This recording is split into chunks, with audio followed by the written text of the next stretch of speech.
making that video of the Amazon Black Friday early deals, I came across this. This is the Timex Men's Expedition Gallatin. This is a 44 millimeter watch, but as you'll see later in the video, I don't really think it wears that way. This bezel doesn't move. It doesn't look like it should, but just checking it, that little logo over here doesn't really do anything. It is not a screw down crown. It's a quartz watch, but it does have crown guards, which is a nice little touch, which makes it look a little nicer. But I just kind of fell in love with this when I saw it. It's a really cool looking watch. I love that pop of green on the face. I love the kind of darker military green looking rubber band. But starting with this strap, it's really nice. It's flexible. It's, I wish more companies used, like if the Duro had this quality band on it, I would love it so much more, even though I already really love it. But it's just really nice, and the texture's really nice, and it's got kind of the raised sides here, so you do get a little air movement through there as you're wearing it. A real simple back. It's just your, stainless steel back. Outside of the watch itself, it comes on your standard like Timex box with that, the weird little Timex case. Not case, but the little stand that they all come on. You could use that for, filming videos with it. But yeah, it's really cool. You got your little date window. You got, Expedition Indiglow, water resistant to 50 meters there on the bottom. The face is really legible, really easy to read. The second hand is really legible. The green kind of second hand, minute and hour hand that go with the Expedition logo. It's a slightly different green than the actual band, but it's really cool and contrasting. Let's take a look at just the overall specifications of this watch. This is a 44 millimeter case diameter. It is 11.5 millimeters thick. It's a relatively thin watch, which is interesting because it looks like it should be substantially thicker than that. The bandwidth is 22 millimeters, so easily replaceable with any combination of things you want to put on it. They also look very easy to pop out. You have access to the spring bars there quite simply. Anything else? The case is resin. It just calls this green. There's not much else to talk about. The bezel, it does mention, is stationary, so you just, it's a timer of some sort you can use it for. It's not really a ton of purpose for it. It's just, the seconds, going around the outside.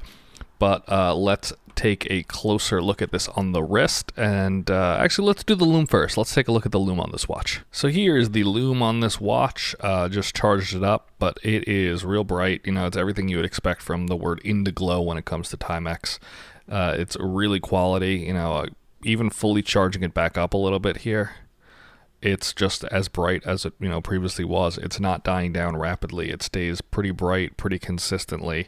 I think this is probably some of the best lume out there, and I think that's what you would expect from a brand like Timex, but really cool to see it, and it's everything you would want out of it, including the second hand lit up. So this is super powerful, super great, fantastic lume on this watch. Here it is on the wrist. Trying a new angle with this, guys, so I zoomed out a little more. It's kind of like a wide angle shot, so let me know if you prefer these rather than the close-ups for wrist shots. But yeah, here it is on the wrist. Angle makes my wrist look a little weird and long, but yeah. It's a very comfortable watch, and it definitely wears big. I have a large wrist, so the fact that it looks big on me means it does actually wear big. But I think the thinness of it and the large band make it actually feel kind of small. I'm not a huge fan of massive watches, and I would wear this. Normally a 44 millimeter watch, I'd be like, oh, that's gigantic. But this is a really cool piece. As you can see, there's not a ton of anti-reflective coating, at least in my opinion, on the actual watch crystal. But I do think that for what you're wearing this for, that's not the biggest issue in the world. It just says that it's acrylic on the face, so I feel like they should have put a little more AR coating on that, but it's not bad. This is a really, really comfortable watch, and I think you'll be really happy with it if you grab one. They are on sale now, as I previously said. But yeah, let's just get some final opinions here. So final thoughts on this watch. For $50, I don't think you can go wrong with this. It's, you're in the same ballpark as the Duro. I think this is a fairly similar watch to it. Maybe I'll make a watch comparing them. But I don't think you can go wrong with this. Obviously, it doesn't have nearly as much water resistance as some screw down crowns do, but I don't think that's why you're going to buy this watch. This is just a cool watch for somebody looking to get something new, something cheaper. They could take it around, they can beat it up, they can wear it outside, they could wear it, hiking. I see this being a very outdoorsy watch for people who are looking into this, but it's a really cool piece and it's very simple. That's why I didn't really want to overdo this video. I don't want to, go crazy and do crazy shots about it. I just don't think it needs that. It's a timeless looking watch to me, and I think you'll get the same kind of vibe and opinion out of it if you check it out. So, try grabbing one of these if they're still available on Amazon. I think you'll be really happy with it, and I think this could be a watch that really earns a place in your collection.